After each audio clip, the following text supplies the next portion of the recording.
Hello, আসসালামু আলাইকুম। Welcome to my page. আসেন আজকে আপনাদের সাথে আমি আমার শখের বাগানটাকে ঘুরিয়ে নিয়ে আসি, চলেন। তো এই হলো আমার ছোটোখাটো একটা শখের বাগান। তো এখানে গাছগুলো একদম মরে শুকিয়ে গিয়েছে। আর এইটা হলো আমার একটা পছন্দের একটা গাছ, কাঁচামরিচ। কালো কাঁচামরিচ অবশ্য, কিন্তু এই কাঁচামরিচগুলো অনেকই ঝাল। ভাইরে অনেকই ঝাল আসলে। আর আমি কাঁচামরিচ খেতে তো অনেকই ভালোবাসি। এই দেখেন পুঁইশাকগুলো কিছুদিন আগে কাটা হয়েছে বিধায় এখন ছোট ছোট হয়ে আছে।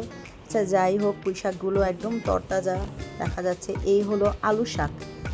এই আলু শাকটা অনেক বড় হয়েছে, একদম লম্বা পর্যন্ত গিয়েছে। আচ্ছা যাই হোক, আলু শাকটাও অনেক সুন্দরই দেখা যেতেছে।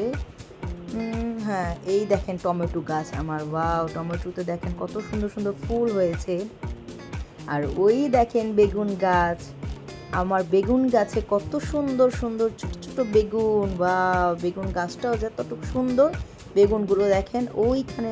ওই যে আরও দুইটা বেগুন। বেগুনগুলো আসলেই সুন্দর। একদিন আপনাদের সবাইকে এই বেগুন দিয়ে ভর্তা, না হলে বেগুন দিয়ে ইলিশ মাছ রান্না করে খাওয়াবো অবশ্যই। আসেন আমি আমার স্বাদের লাউ গাছটাকে দেখাই।